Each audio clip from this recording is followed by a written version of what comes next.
নমস্কাৰ এই মুহূৰ্তত দিবলৈ ৰাতিপুৱাৰ কেইবাটাও বিগ ব্ৰেকিং নিউজ আজি হৈছে 28 ছেপ্টেম্বৰ গোটেই অসমৰ লগতে ভাৰতৰ বিভিন্ন প্ৰান্তৰ পৰা যুগুত হৈছে কেইবাটাও গুৰুত্বপূৰ্ণ খবৰ হত্যা কৰা হৈছিল জুবিন গাৰ্গক মুখ্যমন্ত্ৰী হিমন্ত বিশ্ব শৰ্মাই দিলে ভয়ংকৰ তথ্য হয় ইতিমধ্যে জুবিন গাৰ্গৰ পোষ্টমৰ্টেম ৰিপৰ্ট হাজু হৈছে আৰু এই পোষ্টমৰ্টেম ৰিপৰ্ট চাই মুখ্যমন্ত্ৰী হিমন্ত বিশ্ব শৰ্মাৰ প্ৰশ্ন জুবিনৰ শৰীৰত কোনোবাই বিষ প্ৰয়োগ কৰিছিল নেকি অৱশেষত জুবিনৰ পৰিয়ালেও থানাত গৈ এজাহাৰ দাখিল কৰিলে 9 দিন অন্তত কি ওলাইছে এই পোষ্টমৰ্টেম ৰিপৰ্টত সবিশেষ আপোনালোকৰ মাজত হয় আমাৰ প্ৰথমটো খবৰে ৰাজ্যবাসীৰ বাবে এটা বহুতে গুৰুত্বপূৰ্ণ খবৰ গতিকে এনেবোৰ খবৰ নিত পাই থাকিবলৈ আমাৰ এই একমাত্ৰ চেনেল সাবস্ক্ৰাইব কৰি আজিৰ এই ভিডিঅ'টিত এটা লাইক কৰি দিব মুখ্যমন্ত্ৰী হিমন্ত বিশ্ব শৰ্মাৰ প্ৰশ্ন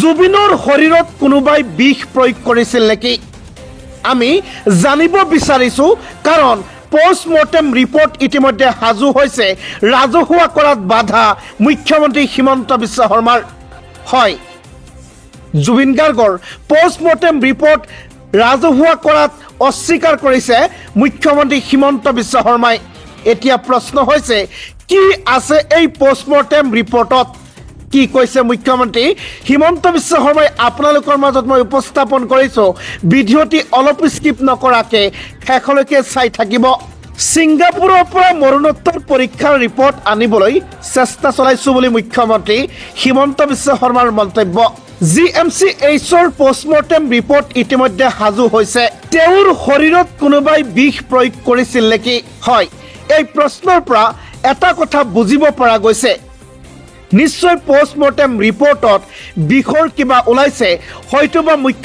হয়তোবা জুবিন গাৰ্গক বিষ পান কৰোৱা হৈছিল হত্যা কৰা হৈছিল ভয়ংকৰ তথ্য ফাদিলৰ দিশে সঁচাটো আমি জানিব বিচাৰিছো বুলি মুখ্যমন্ত্ৰী হিমন্ত বিশ্ব শৰ্মাৰ মন্তব্য জুবিন গাৰ্গৰ শেষ পল শেষ ক্ষণৰ হিচাপ অসমবাসী ৰাইজে পাব লাগিব আমাৰ ধৈৰ্য থাকিব লাগিব আমি ধৈৰ্য হেৰুৱাব নালাগে ধৈৰ্য হেৰুৱালে আমি আকাংক্ষিত লক্ষ্যত উপনীত হ'ব নোৱাৰিম জুবিন গাৰ্গৰ মৃত্যুক লৈ কঠোৰ হৈছে এবাৰ মুখ্যমন্ত্ৰী হিমন্ত বিশ্ব শৰ্মাই তেখেতে মন্তব্য কৰে সিংগাপুৰৰ পৰা মৰণোত্তৰ পৰীক্ষাৰ ৰিপৰ্ট আনিবলৈ চেষ্টা চলাইছে অসম চৰকাৰে ইতিমধ্যে জিএমচিএইচৰ পোষ্টমৰ্টেম ৰিপৰ্ট হাজু হৈছে আৰু তাত এটা বস্তু স্পষ্ট হৈছে যে জুবিন গাৰ্গক হয়তো বিষ পান কৰাই হত্যা কৰা হৈছিল ইয়াৰ লগতে মুখ্যমন্ত্ৰী হিমন্ত বিশ্ব শৰ্মাই শ্যামকানু মহন্তৰ লগতে সিদ্ধাৰ্থ শৰ্মাক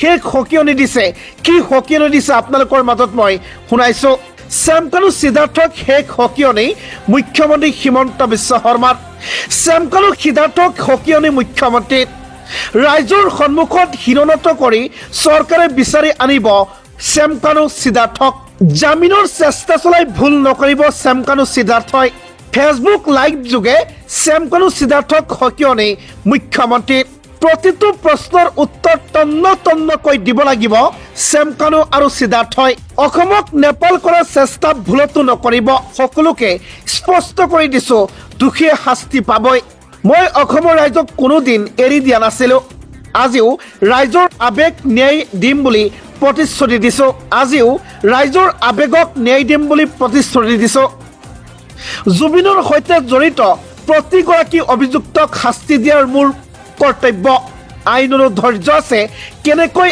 আওতালৈ আনিব লাগে আইনে নিশ্চয় জানে এইখন চৰকাৰে শ্যামকানু সিদ্ধাৰ্থৰ ওপৰত হিৰণত নকৰে সিদ্ধাৰ্থ শ্যামকানুক মই কৈছো ঘটনা বহু দূৰলৈ যাব নিদিব জামিনৰ চেষ্টা কৰি লাভ নাই প্ৰতিটো কথা ৰাইজৰ আগত তন্নকৈ দেখুৱাব লাগিব অৱশেষত চিআইডিৰ আগত মুখ খুলিলে শেখৰ গোস্বামীয়ে হয় অৱশেষত চিআইডিৰ আগত মুখ খুলি বহু নজনা কথাই ক'লে শেখৰ গোস্বামীয়ে আচলতে সিংগাপুৰত ঘটা কিছুমান এনেকুৱা ঘটনা যিবিলাক আজিলৈকে অহা নাই পোহৰত এনে কিছুমান ঘটনাৰ বিৱৰণ দিলে শেখৰ গোস্বামীয়ে লগতে নিশ্চিতা গোস্বামী অমিত প্ৰভাকো মাৰাথন জেৰা চলাইছে চিআইডিয়ে কি নতুন তথ্য উন্মোচন হল সবিশেষ আপোনালোকৰ মাজত মই উপস্থাপন কৰিবলৈ যত্ন কৰিছোঁ। ভিডিঅ'টি অলপ স্কিপ নকৰিব। অৱশেষত CIDৰ আগত মুখ খুলিলে শেখৰ গোস্বামীয়ে।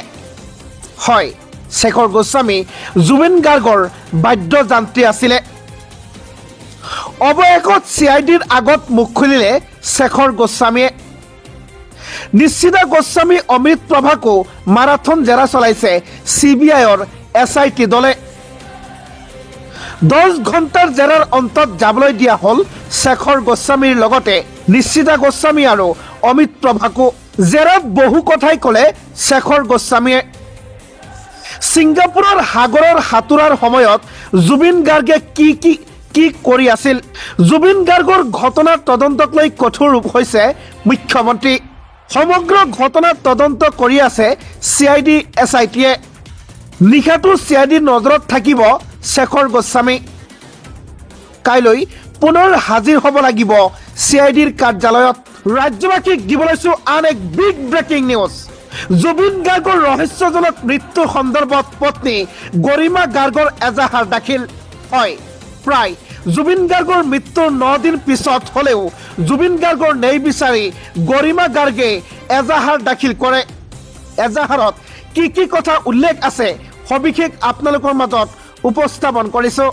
জুবিন গাৰ্গৰ ৰহস্যজনক মৃত্যু সন্দৰ্ভত গৰিমা গাৰ্গৰ এজাহাৰ। পৰিয়ালৰ হৈ ভগ্নী খুৰাক পত্নী গৰিমা গাৰ্গৰ স্বাক্ষৰ সম্বলিত এখন এজাহাৰ।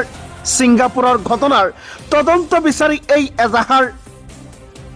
ছিংগাপুৰত জুবিনৰ সৈতে থকা সকলোৰে বিৰুদ্ধে গোচৰ ৰুজু কৰিছে গৰিমা গাৰ্গে। জুবিনৰ মৃত্যুৰ 9 দিনৰ পিছত এই গোচৰ পৰিয়ালটোৰ। জুবিন গাৰ্গৰ ৰহস্যজনক মৃত্যু সন্দৰ্ভত গৰিমা গাৰ্গৰ অৱশেষত এজাহাৰ।